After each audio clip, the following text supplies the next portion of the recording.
Sago Radio 24, la TV come non l'hai mai vista.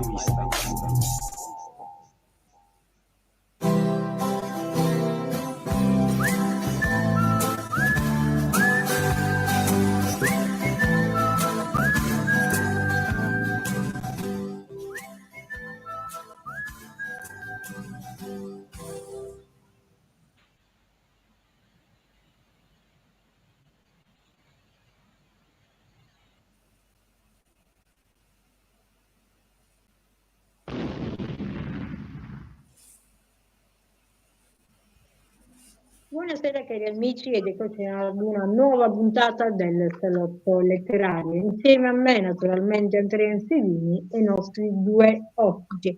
Sarà una puntata interessante, da un lato abbiamo i libri di Luisa che abbiamo già imparato a conoscere, dall'altro lato avremo il libro di Giuseppe che parlerà di un tema molto attuale che è quello della scuola. Però prima do la parola al nostro Andrea. Sì, grazie anche a te Milena, buonasera, ovviamente buonasera a Luisa e a Giuseppe, ben trovati entrambi. Buonasera. Grazie. Grazie per l'invito. Salutiamo ovviamente anche il pubblico che ci sta seguendo e come sempre quello che ci seguirà durante la replica. E facciamo presente anche che Giuseppe è uno che si è appoggiato pure noi a collaborare con le nostre puntate, come abbiamo visto prima dal logo quando è andato, a mano libera, che anche lui fa queste dirette in regia, insieme a Luisa, fanno queste live molto interessanti e quindi vi ringraziamo della vostra collaborazione. Grazie a voi. Tra l'altro, durante la puntata, Andrea, avremo modo di parlare anche di questo progetto sia di Giuseppe Motto che di Luisa Colombo, però che ne dici subito di entrare nel vivo dell'intervista, ricordando che il pubblico può sempre fare qualche domanda. Esatto, ecco qua intanto il primo commento della serata è arrivato da Adele che ci scrive buona diretta e serata a tutti voi, complimenti per la diretta, sempre interessante, quindi la ringraziamo tanto. Il primo commento è il suo, vediamo chi altro ci seguirà. Se volete fare qualche domanda anche voi che ci state seguendo fatele pure, di tanto in tanto vi veniamo a leggere. Quindi lascio come sempre per Cavalieri a te Milena l'onore di iniziare la serata e partire con la prima domanda. Benissimo, iniziamo naturalmente dalla nostra Luisa, che abbiamo imparato a conoscere in questo ultimo anno, ancora di più perché finalmente ha completato anche la sua saga. Che ne dici Luisa di fare un excursus di tutti e tre i libri e poi addentrarci? Certo. Allora, io ho pubblicato una trilogia, si tratta di 3 thriller psicologici che hanno in comune il fatto di essere praticamente tutti al femminile, quindi dedicati alla donna. Allora, il primo romanzo risale ormai a 6 anni fa, se non vado errata, sì, sono passati tanti anni, Il fiore dell'Apocalisse, dove diciamo che le protagoniste principali sono 2 che ritroveremo in tutti e 3 i romanzi. Nell'ultimo poi se ne aggiungeranno delle altre, però queste 2 le principali che sono Maya e Anica, rispettivamente ispettore e commissario capo della questura di Milano, sono le protagoniste principali nel Fiore dell'Apocalisse in assoluto e ritorneranno anche in quelli successivi. Chiaramente non sono le uniche protagoniste, però essendo un thriller femminile diciamo che i principali personaggi sono donne. Allora, Il fiore dell'Apocalisse è uno psicothriller ambientato a Milano come del resto tutti gli altri, tranne l'ultimo che è ambientato anche a Pavia, dove si sta, cioè ambientato in un centro di meditazione per donne che sono state abusate o comunque donne che hanno avuto hanno tuttora dei problemi da risolvere, quindi è un centro che vuole aiutare queste persone. E in questo centro purtroppo verranno commessi dei delitti a scapito appunto di queste donne da parte di un serial killer che lascerà sul corpo di ognuna di loro un simbolo. Non vado oltre. Comunque Il fiore dell'Apocalisse è un romanzo che ha come, cioè il titolo, diciamo, si rifà alla filosofia orientale, quindi è un fiore che proprio nella copertina, nella cover, compare questo fiore ed è composto da 4 petali che corrispondono ai 4 elementi della natura: acqua, aria, terra e fuoco. Quindi qui si tratta poi di una corsa contro il tempo per capire chi è questo serial killer che, diciamo, in ogni omicidio lascia questo simbolo sul corpo delle donne. Il finale di questo primo romanzo è volutamente aperto, perché io già prevedevo un seguito. Il secondo, Legami pericolosi, è uscito purtroppo è uscito poco prima della pandemia, e tra l'altro è un romanzo che è ambientato in una multinazionale farmaceutica di Milano, anche questo si svolge a Milano, dove si sta sperimentando una formula contro l'Alzheimer, una formula che chiaramente fa gola alla mafia russa e quindi darà adito ad un delitto. Anche qua abbiamo sempre Anika e Maya che affronteranno le indagini, e Maya dimostrerà di essere veramente in gamba rispetto a quanto in Fiore dell'Apocalisse Maya era stata trattata un po' come la chiamavano la pivella, cioè proprio per dire l'ultima arrivata, era trattata veramente male sia dai diretti superiori, ma sia anche dai colleghi che la prendevano in giro. Invece poi dimostrerà di essere tutt'altro che una pivella. Ripeto, purtroppo Legami pericolosi è uscito poco prima della pandemia e quindi subito dopo c'è stata la chiusura, e quindi è un libro che non ho potuto promuovere, se non online naturalmente, mentre Il Fiore dell'Apocalisse attraverso i firmacopie ha venduto veramente tantissime copie, nemmeno io me l'aspettavo, e tra l'altro ha preso anche 5 premi, tra cui il premio Milano International, Milano Donna, e quella è stata una delle più grandi soddisfazioni per me. E poi io con Legami pericolosi avevo chiuso, o almeno credevo di avere chiuso, però avevo lasciato il finale un po' non aperto questa volta, ma un po' a libera interpretazione del lettore, che a gran voce mi hanno chiesto il sequel, quindi a questo punto io, che volevo scrivere tutt'altro, ho dovuto proseguire con le stesse protagoniste, con la stessa squadra omicidi, ma aggiungendo nella Porta del Tempo, che è l'ultimo, quello che è uscito l'anno scorso, questo è l'ultimo, dove appunto ritroviamo a Maya e Anika, ma troviamo anche altre 4 donne che poi daranno vita nell'arco della loro storia a numerosi eventi. Adesso non vorrei spoilerare troppo, comunque anche questo è un romanzo dove si parla purtroppo ancora di violenza sulla donna, non solo fisica ma anche psichica, ma si parla di anche altre tematiche, ma avremo modo di vederlo successivamente. Benissimo. Invece Giuseppe chiedo, il tuo libro è un fantasy che comunque che è ambientato in un pianeta chiamato Scuola. Come ti è venuta questa idea?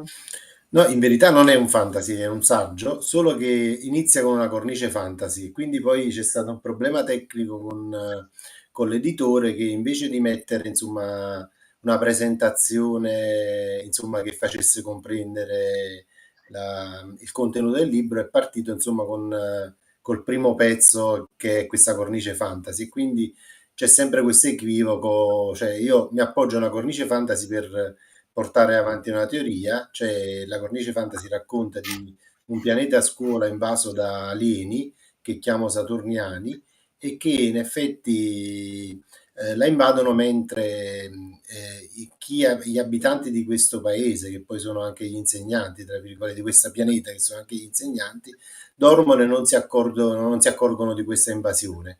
E quindi poi dopo insomma questa cornice entro poi nel pieno del saggio e inizio poi questo percorso di analisi sul dove la scuola sta andando.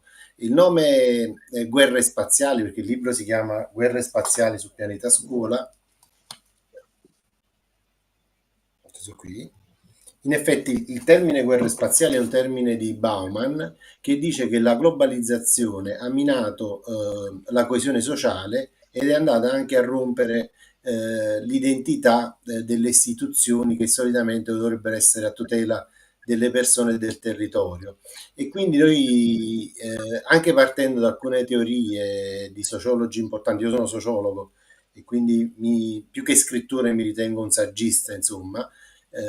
Questo è il primo libro, poi ne ho scritto un altro che si chiama L'elezione immaginata.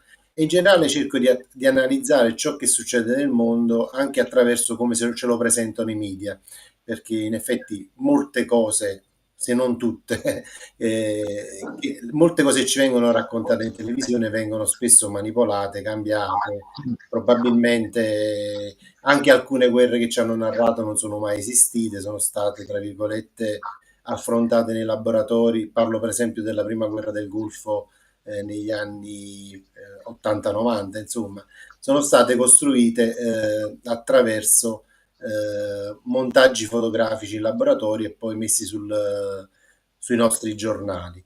E quindi è un viaggio, insomma, nel pianeta scuola in cui vado ad analizzare il fatto che comunque i bambini non sono più al centro del pianeta scuola, ma sono diventati soltanto un qualcosa sulla catena di montaggio a favore di un sistema che invece va avanti per produrre ideali politici, diciamo così, insomma. E quindi invece il secondo libro, L'elezione immaginata, è un libro che va sulle elezioni americane del 2020 e in effetti va a constatare tutta una serie di dinamiche che sono accadute in quelle elezioni, e in cui ci sono stati brogli elettorali riconosciuti, insomma, da diversi stati e contee americane, e le elezioni non sono state certificate. E noi però in quegli anni poi abbiamo visto che nonostante le elezioni non siano state certificate, un Biden a mezzo servizio e un Donald Trump, insomma, in retroscena, che comunque gestiva parte dei poteri, un po' come è successo al Vaticano con Ratzinger e con Bergoglio. Insomma, noi a un certo punto ci siamo trovati due papi che condividevano, insomma, il papato. Va?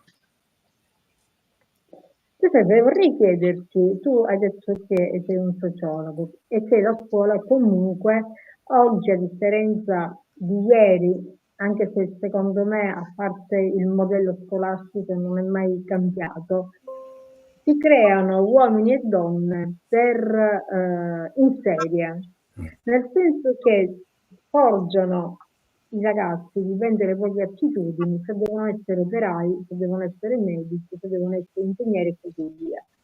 Che ne pensi di questa teoria? È una teoria di cui parlo anche nel libro, in effetti, no? Nel senso che comunque noi, molti insegnanti si riempiono la bocca del film L'attimo fuggente, no? Quindi in cui Robbie Williams si fa vedere delle cose eccezionali, dei lavori eccezionali con i ragazzi. Tutti quanti dicono di averlo visto, di averlo compreso, ma poi secondo me il 99% degli insegnanti poi non lo ripropongono a scuola, o nel momento in cui subiscono queste dinamiche che partono dall'alto, da cui dicevi tu, in effetti non aiutano il ragazzo ad avere uno spirito critico, ma chi riesce su certi livelli a viaggiare agli stessi passi delle istituzioni e degli insegnanti, diciamo così, magari diventano ingegneri, diventano medici, eccetera. Invece chi ha uno spirito critico e inizia a non accettare delle dinamiche, poi può diventare l'ultima ruota del carro o in una fabbrica o addirittura, insomma, nei percorsi delinquenziali. Quindi il sistema cinese-giapponese, a differenza del nostro, è molto più attivo, nel senso che loro, fin dalle scuole elementari, anzi dall'asilo proprio, imparano ai ragazzi addirittura come si lavora a mano il legno, come si intaglia qualcosa, addirittura gli fanno costruire dei piccoli muretti, senza distinzione se sono uomini o donne. Questo li prepara alla nuova società. Pensi che questo modello per l'Italia sarebbe difficile applicarlo? penso che non sia neanche utile, perché il problema non è questo, è il ruolo e la dimensione sociale che ha la Cina in questa globalizzazione. Allora magari noi dobbiamo maturare ingegneri, medici, eccetera, loro devono maturare manodopera e quindi hanno una collocazione diversa. Invece io penso che una persona debba maturare uno spirito critico sulle cose, imparare a contestare anche il pensiero unico dominante che ci propongono, no? Voi avete fatto un libro che si chiama Anime ribelli, in effetti la scuola dovrebbe educare ad essere delle anime ribelli, invece ti educa alla sottomissione. E quante persone dicendo io questa cosa non la voglio fare, poi sono state messe o hanno ripetuto un anno, sono state messe fuori dai circuiti scolastici, no?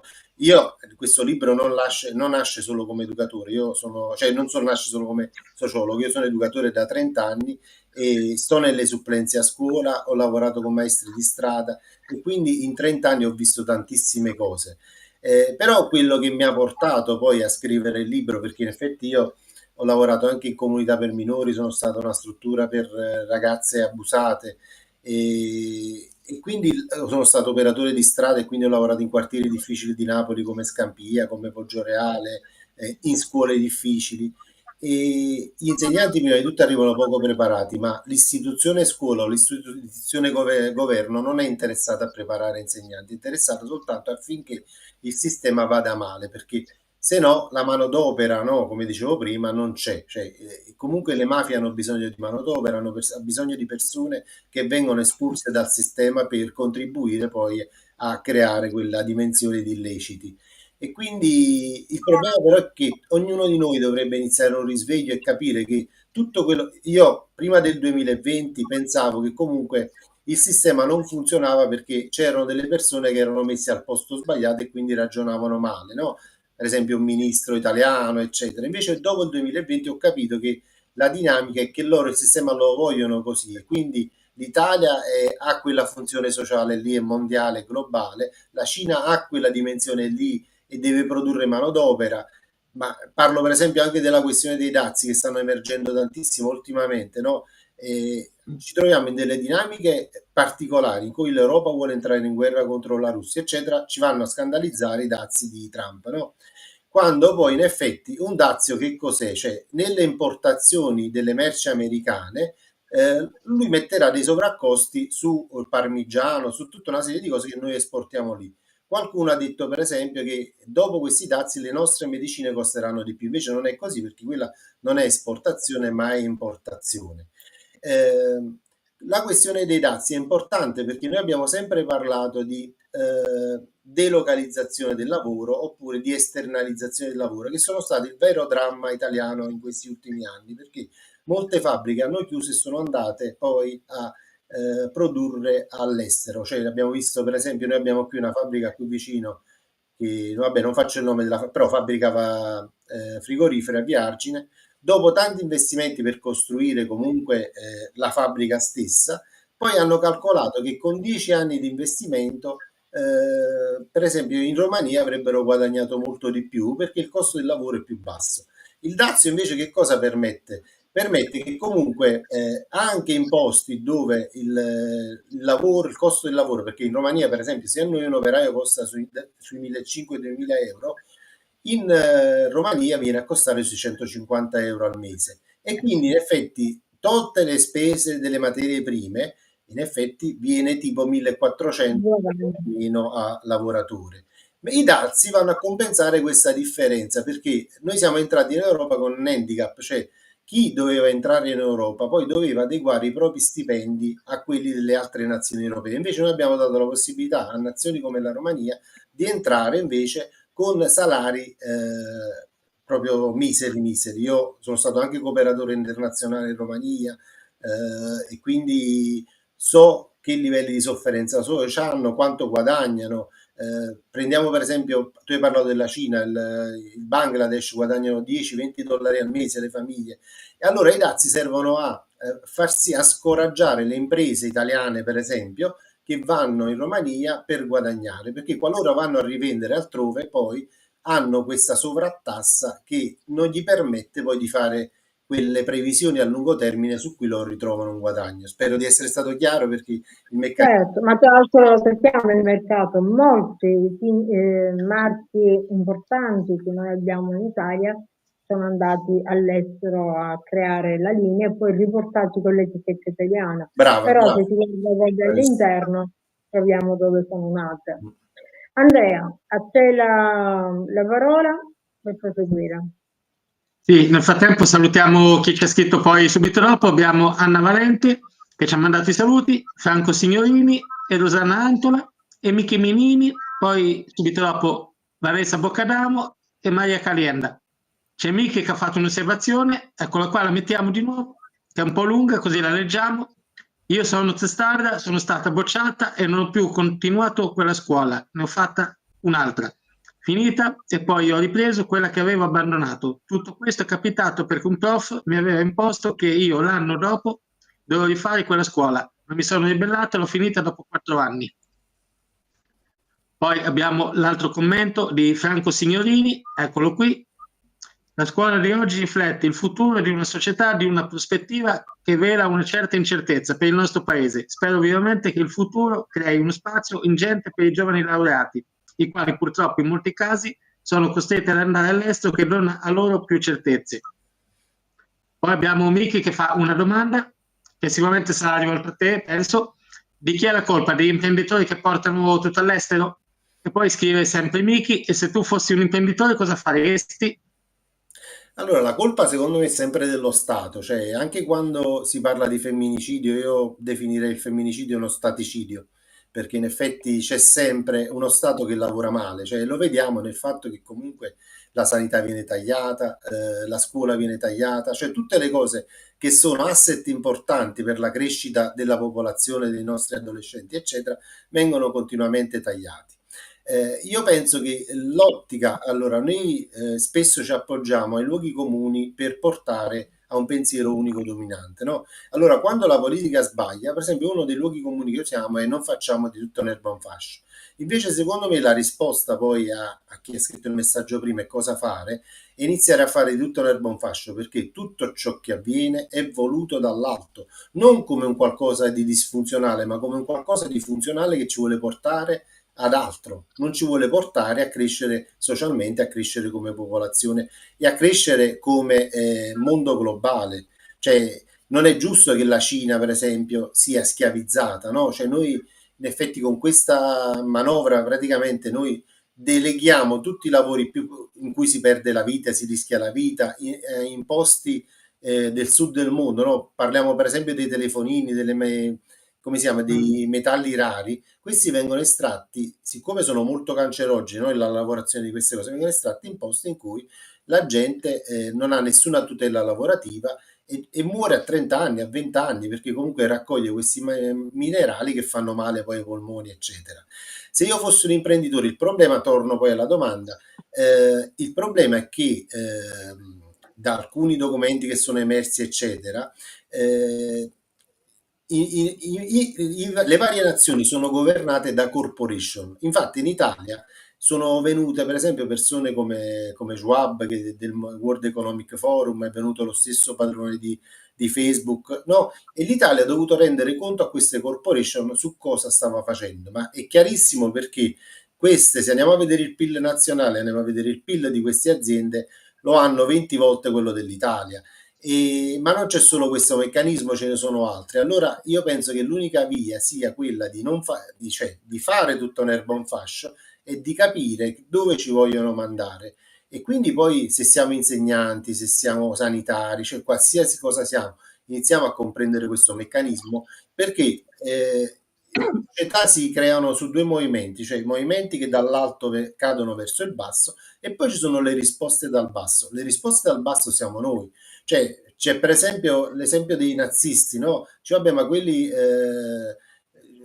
rispettavano degli ordini, no? E quindi in effetti non sono colpevoli come Hitler, no, sono anche loro colpevoli perché a un certo punto, anche a rischio della fucilazione, dovevano dire no, cioè io mi fermo e non vado oltre. Invece noi ci troviamo insegnanti che protestano soltanto per gli aumenti di stipendio, protestano per piccole cose, ma quando ritengo per esempio, come per esempio la dinamica woke che sta entrando prepotentemente nelle nostre scuole, quindi negli asili si parla di omosessualità, di dinamiche transgender, eccetera. Nulla, cioè, non è che prendo le distanze da certe cose, prendo le distanze da certe cose nelle scuole, perché in effetti ogni bambino ha il diritto di vivere la propria esperienza. Poi a 20 anni ognuno è consapevole e fa le proprie scelte, ma queste sono dinamiche psicologiche. Cioè la psicologia prevede che il bambino sia allontanato dalle dinamiche sessuali, perché come spugna potrebbe apprendere qualsiasi cosa non sua. In America oggi ci troviamo dei ragazzini che hanno fatto l'operazione per passare all'altro sesso e oggi sono, tra virgolette, pentiti del passaggio che hanno fatto. Allora, cioè, non stiamo parlando di Milena che alla sua età e decide di voler cambiare, eccetera. Stiamo parlando di cose gravissime. E purtroppo anche in questo vediamo che, ma poi si è scoperto perché è capitato questo, perché sono stati dati dei fondi USAID che finanziavano tutte queste dinamiche qua. Ne ha usufruito anche l'Unione Europea, ne ha usufruito comunque lo Stato italiano, perché in effetti noi lo vediamo, no? Cioè, la cosa che sta saltando molto agli occhi ultimamente è il fatto delle piste ciclabili. Arrivano dei fondi e si costruiscono piste ciclabili, no? Nel periodo, per esempio, della pantomima, io la chiamo pantomima perché per me è stata una pantomima, si dovevano cercare di alimentare certe cose e poi abbiamo visto invece il monopattino, abbiamo visto la bici elettrica, cioè abbiamo visto cose che comunque rappresentano una pantomima, cioè che cosa mi significava in quel momento, cioè finanziare la mobilità elettrica, ma perché era tutto un piano deciso a Davos in cui le macchine dovevano andare in maniera elettrica, vabbè anche questo, però cioè, in effetti noi in Italia come media, e mi avvalgo di una cosa che dice Chomsky, la massa non sa quello che succede nel mondo e non sa di non saperlo, in Italia in effetti siamo telecomandati da altre nazioni, da corporation, no? E si decidono altrove le cose. Allora a un certo punto si è deciso di puntare sull'elettrico, eliminare il diesel e la benzina, e quindi in effetti anche andando contro i tempi, perché oggi siamo ritrovati macchine che hanno 2-3 anni di vita che sono nei cimiteri per auto perché le loro batterie in effetti sono però è perché lo Stato, le istituzioni, la globalizzazione non pensa a favore dell'umanità, a favore del popolo, ma pensa a favore delle imprese. Quindi se tu compri una macchina e dopo 3 anni la devi buttare dopo che hai speso 50-60 mila euro, chi ci ha perso e chi ci ha guadagnato? Peraltro poi queste macchine, vabbè non dico altro perché poi siamo sempre censurabili. Diciamo che abbiamo visto anche delle macchine che sono andate a fuoco. Brava, questo è quello che non volevo dire, brava, sì. Sì, lo dico io. Luis, invece tu, i tuoi libri parlano di violenza sulle donne. Hai mai pensato di scrivere un libro sulla violenza delle ragazzine che sono in tribù e che ancora oggi purtroppo subiscono violenza da parte delle famiglie? Sì, è un bel problema anche questo, no? Non ho mai pensato di scrivere un libro del genere, anche perché credo che oramai di violenza ne ho parlato fin troppo in questo libro e quindi basta, cioè con questa tematica vorrei decisamente chiudere, perché è una tematica che comunque purtroppo molto attuale, ma non vedo nessun tipo di soluzione per questo problema. La violenza avviene anche nelle famiglie, non avviene solo la violenza sessuale non è solo lo stupro per strada, ma c'è violenza proprio all'interno delle famiglie, questo lo sentiamo nei telegiornali, lo leggiamo sui giornali, è un problema molto grosso anche questo, cioè, però l'idea di scrivere un libro su questo no, proprio non mi prende, perché come ripeto vorrei cambiare completamente genere nel prossimo libro che ho già scritto in realtà, perché è già terminato. Diciamo che tu hai sviluppato molto bene tutta la situazione e tra l'altro grazie ai tuoi libri, poi sai noi ci dobbiamo documentare, voi siete anche cultori, insomma fanno propaganda agli altri autori, ho scoperto che il termine femminicidio è stato coniato nel 2020, cioè non è un termine esistito da tempo, perché prima quando si uccideva una donna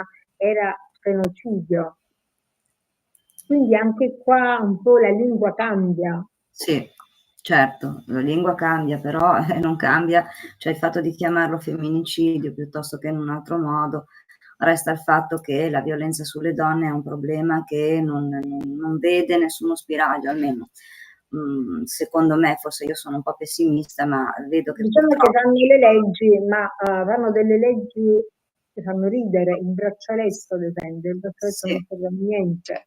non serve a niente, ma poi il problema è che lo Stato è assente. Io questo l'ho detto tante volte e continuerò a ripeterlo, cioè la donna è ancora sola, nonostante che diciamo la donna non è più come poteva essere anni e anni fa, cioè la donna ormai è affermata nella professione, ha un doppio ruolo purtroppo nella sua vita, perché oltre alla professione ha anche poi il ruolo di madre, che non è certo inferiore a quello di una professionista, quindi diciamo che ha un carico sulle sue spalle maggiore rispetto all'uomo. Ma appunto al di là di questo la donna è ancora sola, la donna ha ancora paura a uscire la sera da sola, perché lo Stato non c'è. Lo Stato non c'è e quindi la donna non ha nessun tipo, nonostante le leggi che ci sono e poi non vengono applicate, ma anche se vengono applicate sappiamo benissimo che anche se viene arrestato chi ha commesso il reato, chi ha commesso la violenza, sappiamo benissimo poi come va a finire, no? Quindi è un po' una farsa questa di mettere sì le panchine, facciamo la giornata contro la violenza sulla donna, ma non è questo di cui ha bisogno la donna. La donna ha bisogno di uno Stato che la difenda, che la protegga. E poi qui il problema, per tornare un po' al discorso della scuola, io ho sempre detto che purtroppo tutto è a monte, nel senso che perché si arriva a compiere questi atti di violenza. Qui c'è un problema educativo alle spalle, c'è una lacuna educativa da parte della scuola, soprattutto dei genitori, ma anche della scuola. Tutto dovrebbe partire dall'educazione, cioè dovremmo andare un po' indietro, ma ormai è impossibile, però dovremmo cominciare a cambiare un po' le cose adesso, perché siamo arrivati a un punto in cui questa violenza sta dilagando, quindi per mettere un freno non è che possiamo mettere la polizia a ogni angolo delle strade, perché dovremmo arrivare a questo, ma qui il problema, secondo me, come ripeto, è a monte. Dobbiamo agire sui giovani, sui ragazzi, chiaramente non cominciando dalle scuole elementari, ma già dalle scuole medie con un'educazione sessuale. E poi sono anche i genitori che hanno un ruolo importante. Io abito in un piccolo paese, in un paesino, la sera quando esco a portare il cane vedo veramente il branco, quello che io chiamo il branco, vabbè qui non avvengono violenze di questo genere, però vedo adolescenti di 13, 14, 15 anni che girano per il paese, fanno veramente paura e mi chiedo dove sono i genitori di questi ragazzi, quindi tutto, alla fine tutto va, il problema finale, come ho detto prima, è a monte, è l'educazione, cioè la protezione lo Stato non la dà, l'educazione da parte delle famiglie, non lo so, io non sono genitore, non voglio neanche, per l'amor di Dio,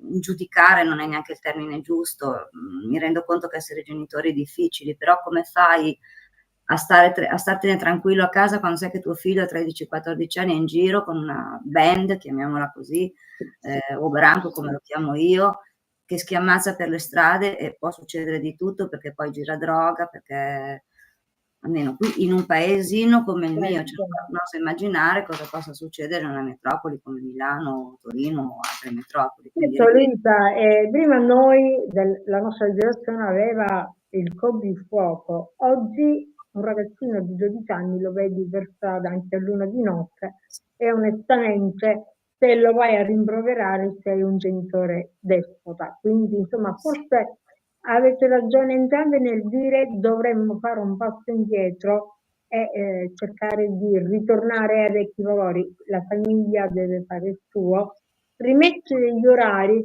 e quanto serve. Certo, siamo contro la violenza, ma una bella pacca sul sedere, insomma, a volte ci vorrebbe. Andrea, che ne pensi?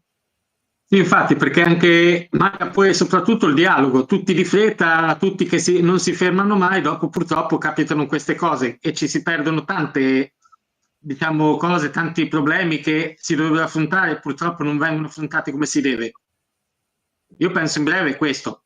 Infatti ci sono arrivati anche diversi commenti da Miki, che la ringraziamo per i suoi commenti, adesso li andiamo a recuperare. Nel frattempo salutiamo Marina Ragioni, Ida Procopio, che ci hanno raggiunto poco fa anche loro. Ida ha scritto che la scuola taglia le gambe ai talenti, e ha ragione. Poi abbiamo la buonasera di Gino, Marco Antonini.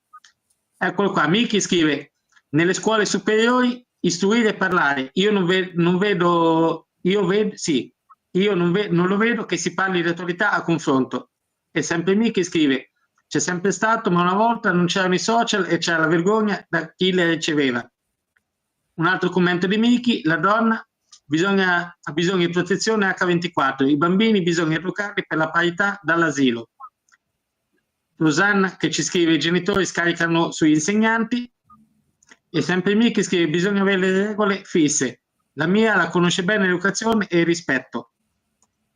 Quindi veramente mancano tante cose, tante basi che purtroppo si sono perse. Una volta ci si insegnava di più, queste cose stanno facendo, si vanno a perdere ed è un vero peccato. Dopo le conseguenze sono quelle che conosciamo tutti purtroppo.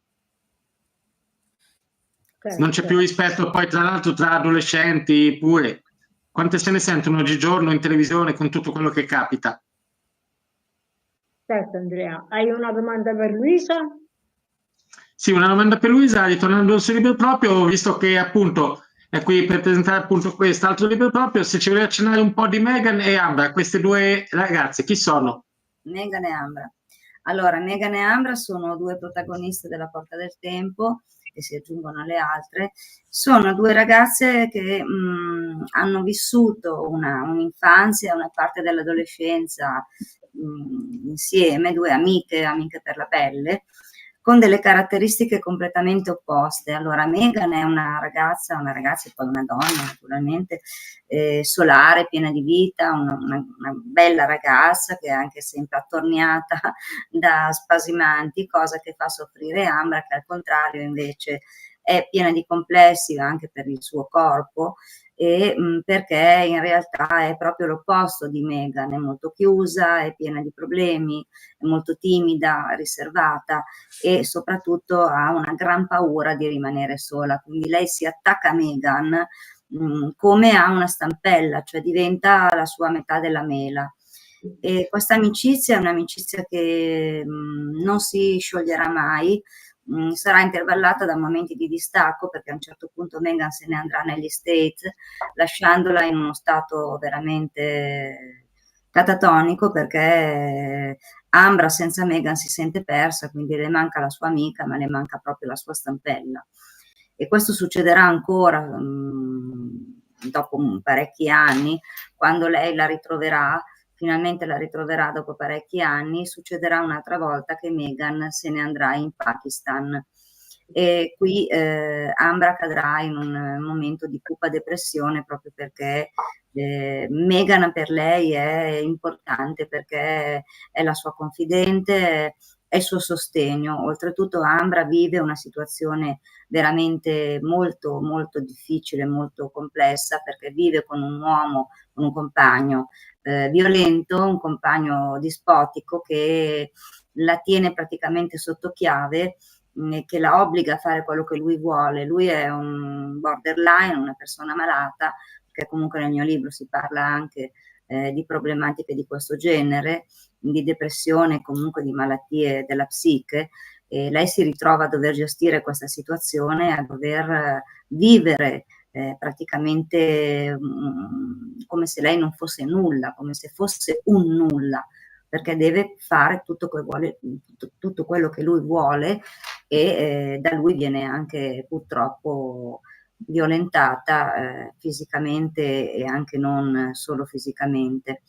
Ma Ambra non riesce assolutamente lei non riesce a stare sola, lei ha il terrore della solitudine, quindi a questo punto è portata ad accettare tutto pur di non rimanere sola, quindi anche di accettare un compagno dispotico, mentre Ambra è tutto l'opposto, esattamente tutto l'opposto. Che altro dire? Infatti poi, adesso non vorrei dire troppo perché altrimenti andrei a raccontare cose che non vorrei No, dire. infatti. basta così. Non sveliamo nulla più di Sapere tanto. Legge il libro. Certo. E c'è, infatti, a proposito di Rosanna Antola, che ha scritto poco fa, ha scritto: mentre andate in onda ci sono i ragazzi in bici che impennano come i minori. Bei libri entrambi stasera, quindi la ringraziamo tanto e vi fai i complimenti a voi per i vostri libri, appunto. Grazie. E lo chiederei a te, Giuseppe, invece una cosa proprio. Tu prima parlavi di questo mainstream, ci vuoi parlare invece chi sono questi maestri acritici? I maestri acritici sono gli insegnanti che non si pongono una domanda, no, sulle cose, in effetti, cioè, gli viene calata la cosa assurda dall'alto e quindi la sposano in pieno perché il sistema ha detto così, no? Un po' come facevano, l'ho detto prima, un po' come facevano i nazisti, cioè arrivava un ordine sbagliato e quindi poi portavano avanti l'ordine sbagliato. Io vanto di un'esperienza, l'ho detto prima, come educatore, ho fatto l'operatore di strada, sono stato tutor per le famiglie, eccetera. E in effetti secondo me quello che è importante è saper pensare caso per caso e saper dire no anche al sistema, perché se il sistema, e me ne ha proposte di cose sbagliate in passato, ciò che mi propone non mi convince, io dico no, anche a rischio di perdere il lavoro. Allora, se noi non arriviamo a questo tipo di consapevolezza, infatti nel libro parlo anche del Dio 27, no? Che sarebbe il Dio del 27, cioè perché molti insegnanti oramai hanno tirato i remi in barca e vanno a scuola soltanto per lo stipendio, no? Naturalmente il mio libro non è una critica agli insegnanti, c'è soltanto questa parte qui, no? Nel senso in cui potrebbero avere più critica sulle cose, potrebbero criticare il sistema che non gli pone. Io mi occupo anche di formazione di insegnanti, no? E gli insegnanti non sono preparati ad affrontare i ragazzi che impennano sulle biciclette, eccetera, e quindi in effetti si scoraggiano e poi tendono ad essere espulsivi. E tutto quello che stiamo vedendo nel femminicidio, queste persone che impennano e tutta una serie di cose, sono persone che comunque da qualche parte, da qualcuno non sono state accolte e non gli è stato mostrato qual è il loro valore. Io ne sono ben consapevole perché comunque sono, tra virgolette, uno scrittore anomalo perché sono sia disgrafico che dislessico, però con l'avvento poi del digitale sono riuscito a laurearmi in sociologia. Ho scritto 2 libri e sto scrivendo un terzo che è praticamente sul significato delle parole, quindi affronto anche questa dinamica del femminicidio. Ma in generale noi, sia dalla religione che dall'economia e da una serie di cose, noi abbiamo sempre questa dinamica della colpevolizzazione, no? La religione ci ha parlato del peccato originale, l'economia del debito pubblico, e quindi tutto ci viene buttato così a valle, come se poi non fosse che le cose si decidono a monte. Allora, secondo me, ripeto, la via di uscita per certe cose è quella di iniziare a capire che questo proverbio che cioè, non dobbiamo fare tutto in erba un fascio è sbagliato. Vi faccio soltanto un esempio, no? C'è una barzelletta che praticamente vengono convocate a un concorso statale delle persone e quindi gli viene chiesto di leggere su un foglio una frase. E allora va il primo e legge: fu Nicola re di Napoli. Va bene, carabiniere. Va un altro: fu Nicola re di Napoli. Va bene, carabiniere. Va il terzo e legge: fu Nicolare di Napoli. Va bene, poliziotto. Purtroppo questa è una barzelletta, ma è la dura realtà di come vengono selezionate le persone nel nostro Stato. E non vengono selezionate così perché in effetti sicuramente c'è un meccanismo del clientelismo e quindi la politica, i partiti si poggiano su questa cosa qua, ma c'è la volontà che comunque quel sistema famiglia di cui hai parlato tu, avete parlato voi, vada alla deriva. E quindi anche il femminicidio, che io chiamo staticidio in effetti, è un po' come il peccato originale, come il debito pubblico. Cioè il debito pubblico sono dei debiti che hanno fatto loro, ma ci dicono che abbiamo fatto noi, no, per dirti. Quindi noi dobbiamo soltanto aprire gli occhi. I miei libri servono a questo, cioè a farci ragionare su queste piccole dinamiche qua. Perché anche se noi iniziassimo a leggere il femminicidio, no? Perché ce lo stanno imboccando come omogeneizzato, come staticidio. Cioè, quindi io prima leggevo di una ragazza che ha avuto difficoltà con un insegnante che è stato espulso nei suoi confronti, no? Ma lei ha lottato ma magari quell'insegnante l'ha dato più di altri perché comunque le ha cacciato fuori il carattere, no? Come dinamica. Però in generale, cioè, io come ragazzo difficile ho avuto degli insegnanti che sono stati espulsivi nei miei confronti e degli insegnanti che mi hanno fatto vedere Giuseppe come valore sociale. E oggi, se sono diventato un valore sociale, è anche grazie a quegli insegnanti là, grazie a degli educatori che ho avuto. Io nel mio percorso sono riuscito ad aiutare più di 1000 ragazzi in 30 anni, ma ragazzi, e dei 1000 ragazzi io solo uno ne ho perso su 1000. Praticamente questo racconto anche l'episodio, cioè si è trovato coinvolto in una rapina e ha fatto una brutta fine questo ragazzo. Ma perché poi è uscito poi fuori anche dalla costruzione del mio lavoro? Perché ero in area penale, un avvocato praticamente è intervenuto e gli ha fatto avere una pena sospesa e quindi ha finito il percorso con noi. Dopo un mese che è stato con noi è andato via, ma tra i 1000 ragazzi è l'unico che comunque ha avuto questi problemi. Allora, le cose quando partono al basso, se c'è la nostra consapevolezza e la nostra volontà, in effetti secondo me si può rispondere al sistema, ma ci vuole consapevolezza. Ne abbiamo parlato anche con Luisa, no? Relativamente al femminicidio.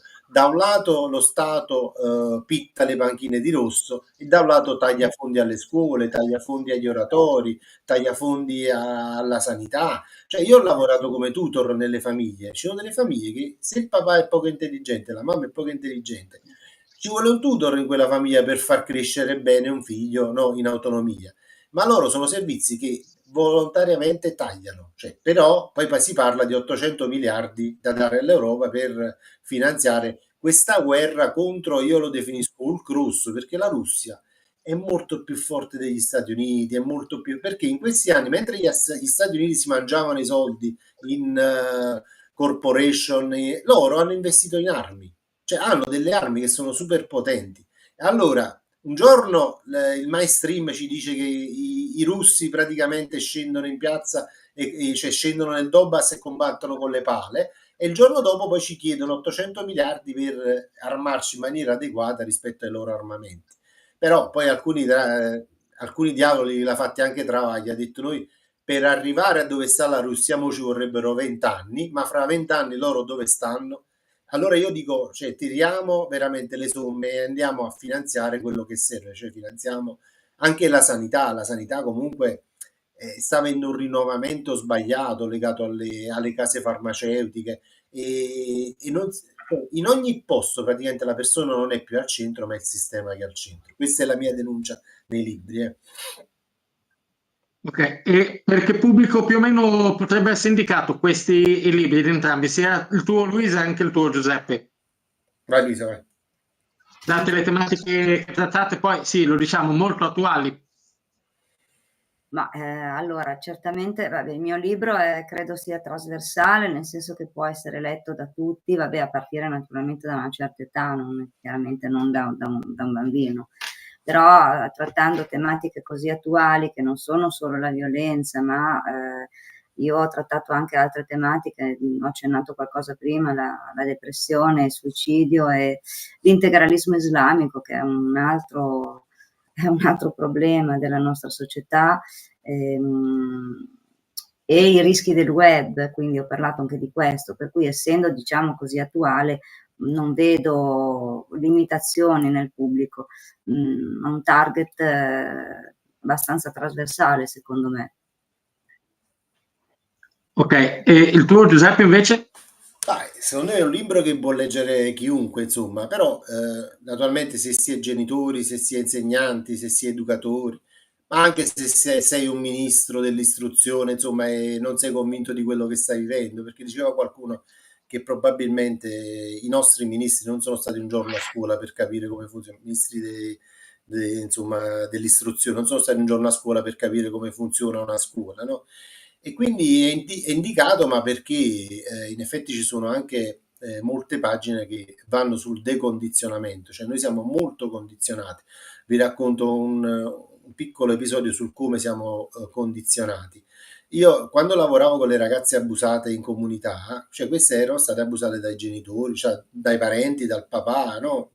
Violentate anche e in effetti arrivavano da noi e noi essendo condizionati a questa società Appena arrivavano da noi, la prima cosa che facevamo, le inserivamo nei percorsi scolastici, nei laboratori, addirittura a qualcuno facevamo prendere la comunione. Poi dopo 2 o 3 mesi che queste ragazze stavano con noi, schizzavano, diventavano chi schizofrenica, chi isterica, no? E allora abbiamo iniziato a ragionare su questo meccanismo e dialogando anche con uno psichiatra famoso che ci seguiva allora, diceva: guardate che la fabbrica degli schizofrenici siete voi che create gli schizofrenici, da voi arrivano bene, perché noi la buttavamo sulla sfortuna, siamo noi che siamo sfortunati, ci arrivano tutti, no, quelli che hanno più problemi arrivano da noi. E invece poi analizzando, io ho chiamato poi questo fenomeno sursocialità, analizzando poi il lavoro che noi facevamo, eravamo proprio noi, veramente eravamo noi la fabbrica degli schizofrenici, perché la società ci detta dei tempi, quindi chi arriva da noi il giorno dopo deve stare a scuola, se no non sto lavorando bene, chi arriva da noi il giorno dopo deve fare tutta una serie di dinamiche occupazionali, perché se no non sto lavorando bene. E invece quando abbiamo capito, perché poi che cosa succedeva? Che se io vado a scuola e nei bagni parlo con una mia amichetta e lei mi dice: senti, ma chi è stato il tuo primo amore? Io ti dico mio papà, e l'altra mi risponde che schifo, per esempio, là mi nasce il trauma. Oppure può nascere in un educatore nel momento in cui dice: però che schifo, tuo padre, no, ti ha messo le mani addosso, eccetera. Allora, quindi, secondo me è un forte lavoro di decondizionamento per approcciare sia ai nostri figli, sia ai ragazzi, eccetera. Quindi è molto importante, cioè nel nostro agire ci sono questi piccoli errori che poi portano a grandi dimensioni, come la persona che impenna per strada con la bicicletta o al femminicidio. Cioè, c'è anche io per primo sono stato un fabbricatore di schizofrenici, quindi, però poi ho lavorato su di me e ho creato anche questa teoria della socialità, e dopo applicandola, cioè, le ragazze che arrivavano da noi sono state per anni benissimo, insomma, perché prima di mandarle a scuola magari forse vanno mandate da uno psicoterapeuta e iniziano a parlare con lui di cosa hanno vissuto. Allora noi dobbiamo crescere dal basso per dare una risposta a questo sistema che apparentemente è disorganizzato, ma nello schiacciarci è organizzatissimo. No. Perfetto, ti passo la parola a Milena e poi tra poco ci abbiamo una conclusione che questa ora è volata proprio. Infatti, Sì. a prescindere che ascoltando Giuseppe mi viene in testa la teoria di Giorgio Lapira, no? Lui diceva che per cambiare il sistema bisognava andare a scavare sottoterra e poi riemergere piano piano, un po' come hai detto tu. Nella tua prefazione c'è un termine, transumanza. Perché chi ti ha fatto la prefazione ha utilizzato questo termine? Transumanesimo. Sì. Transumanesimo perché noi stiamo andando in una società transumana, cioè si parla che prossimamente per comprare ci vorrà un chip sotto pelle, ma in generale comunque anche lo stesso Schwab parla nella quarta rivoluzione industriale, dice che probabilmente tra poco in pochi, ma lo dice anche Bill Gates, in pochi avremo un lavoro perché le macchine sostituiranno il nostro lavoro. È un libro che non vi consiglio perché questa persona insomma è molto vicina a quel tedesco del 45, insomma, però racconta bene cosa i poteri forti vogliono per noi. Ma in Cina già lo vediamo su Facebook, ci sono queste macchine che tagliano il grano, che fanno di tutto, eccetera. Ma in generale vogliono comunque che l'uomo pian piano, e lui lo scrive bene nel libro, cioè per loro l'uomo perfetto è l'uomo che è metà bionico e metà umano, insomma.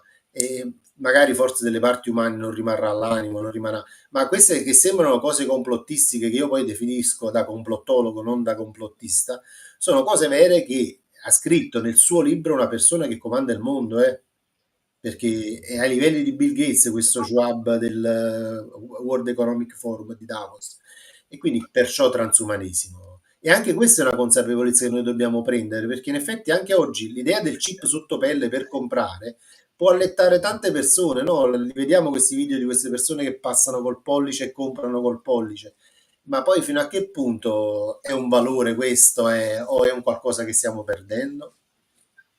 Infatti, lasciamolo con il punto interrogativo. Io non mi sarei mai messo con un chip, tra l'altro ho anche paura delle punture, figuriamoci. Invece, a te vorrei fare l'ultima domanda. Tu hai parlato tanto di violenza. hai detto in tutte le volte che noi ci siamo sentite che un po' c'è anche qualcosa che tu hai vissuto.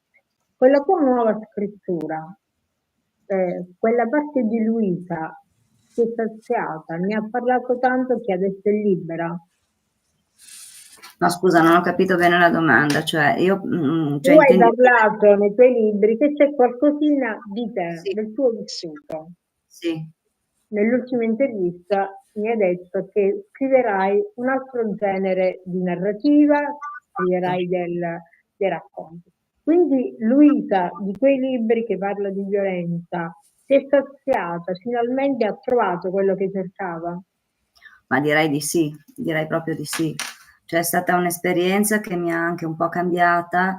È un argomento che io ho affrontato perché è un argomento che mi toccava, sentivo di dover affrontare questo argomento. La violenza, c'è stato anche qualcosa nel mio passato, non ai livelli che ho scritto per fortuna, però anch'io ho avuto dei momenti dolorosi che poi appunto in alcune mie protagoniste, soprattutto in Ambra,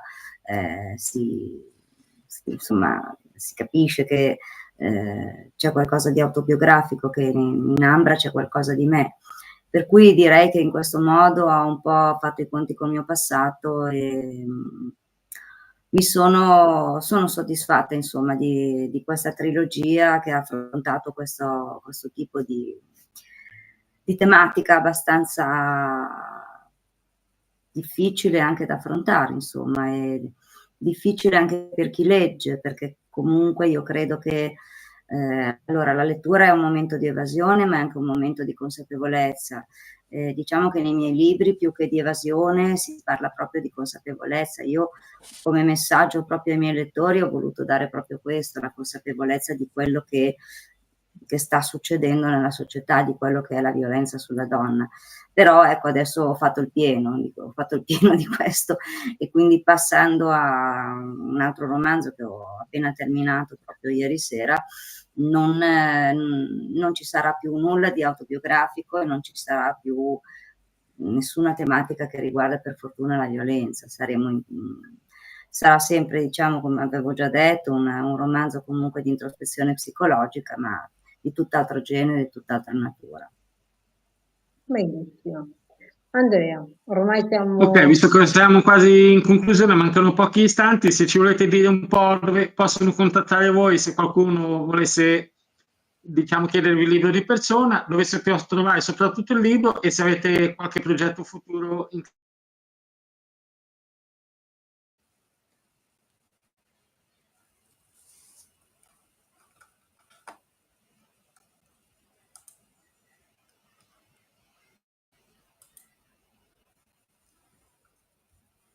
sul sito dell'editore, insomma un po' ovunque. Chi vuole averlo con la mia dedica personalizzata non c'è nessun problema, perché mi può scrivere, io sono su tutti i social, per cui mi scrivono in privato e io glielo spedisco volentieri con la dedica. Perfetto. Te Giuseppe? No, vabbè, io sto scrivendo questo terzo libro che si chiama 2020, l'ultima battaglia su Semantic, come dicevo già prima. In effetti affronta un po' come il sistema sta trasformando il significato delle parole per cambiare la percezione della nostra dimensione di realtà. Però tengo molto anche, come dicevi prima, al canale A Mano Libera, che in effetti ha una rubrica che si chiama Presenta il tuo libro, ma anche nelle altre rubriche tipo Guerre spaziali in effetti offre spazi agli autori per poter venire a parlare su temi insomma relativi insomma alle problematiche di quotidianità o a temi insomma di interesse comune. E tengo molto a questo progetto ed è nato, penso poi per le stesse ragioni per cui è nato il vostro, perché secondo me gli autori hanno poco spazio per poter venire a presentare il lavoro che hanno fatto, e quindi in effetti attraverso i nostri, perché magari come funziona, cioè se tu sei uno scrittore conosciuto poi vai sulle platee, no, dove ci sono i numeri, vai sui canali YouTube dove ci sono i numeri, se non sei conosciuto nessuno ti fila, puoi scrivere in continuazione ma nessuno ti dà retta. Invece grazie al vostro lavoro, grazie al lavoro che stiamo facendo anche con Luisa, che Luisa ha una rubrica che si chiama Profumo di carta, che insomma anche lei insomma autonomamente porta avanti, infatti mi ha fatto assai piacere stare con lei stasera qui, e porta avanti insomma, siamo arrivati assieme ad ospitare una quarantina di 45-46 scrittori insomma in questi 5-6 mesi, quindi per noi è un bel traguardo. Siamo stati anche noi, vorremmo dire, giusto? Un bel traguardo, come niente siamo male. anche noi, Andrea, no? Sì, Sì, infatti la vedete in conclusione, infatti, che ci siamo stati anche noi con il nostro libro. Sì. Andrea 2 volte. È stata una puntata sì, molto interessante, anzi invito anche tutti coloro che ci stanno guardando, se volete contattarli, sia Luisa che Giuseppe, contattateli pure che vi faranno anche voi questa intervista. Poi dopo vi mettete d'accordo tra voi per tutto quanto. Perché no, i social aiutano anche per questo, a dare una mano, a farsi conoscere, a farsi notare. Vabbè, perché è frustrante scrivere un libro e poi nessuno ti dà spazio per poterlo raccontare, poterlo rappresentare, quindi vi ringrazio anche a voi per questa opportunità che mi avete dato, insomma, quindi. No, grazie a voi, ci mancherebbe. Grazie pure a voi per essere stati qui, per averci illustrato i vostri libri, averci dato tante indicazioni su questi temi che abbiamo trattato, quindi una puntata molto molto interessante. E questo, Andrea, Grazie a voi per averci invitato. è l'esempio che attraverso il libro si può parlare anche di società e di varie problematiche, quindi ancora complimenti. Esatto, da un libro vengono fuori tanti problemi, tante tematiche, quindi ogni libro è sempre diverso a sé ed è bello per questo. E queste sono le live che ci piacciono. E 5 domandine lasciamoli a chi magari non ha voglia di intrattenere. Luisa, è stato un piacere. Giuseppe, sono contenta di aver affrontato insieme a te tematiche diverse e quindi magari incontriamoci su altri canali e potremo continuare ancora a parlare di temi sociali. Piacere mio. Esatto, vedo Giuseppe che si è frizzato, non vedo più a muovere, quindi mi sa che si è frizzata l'immagine. Ah no, adesso si muove. Sì, adesso sì, un attimo l'ho visto che non si era frizzato, quindi apposta. Grazie Comunque, a voi. comunque vi ringrazio pure da parte mia e ringraziamo tutto il pubblico, anche quello che ci seguirà durante le puntate successive, durante le repliche. E quindi io e te, Milena, che dirci? Ci salutiamo provvisoriamente per poco, che tra meno di 24 ore siamo qua di nuovo per un'altra puntata. Complimenti per quello che fate. Complimenti. Grazie a voi. Vorrei ricordare, domani c'è un appuntamento intorno alle ore 18-19, c'è l'asta del libro. Mi raccomando, sintonizzatevi su Milena Buonvissuto e vedrete insieme ad Atile Edizione l'asta. Grazie Luisa, grazie Giuseppe, grazie Andrea. Grazie a tutti. Grazie a voi. Grazie a Ciao a voi. tutti. Ciao, buonasera.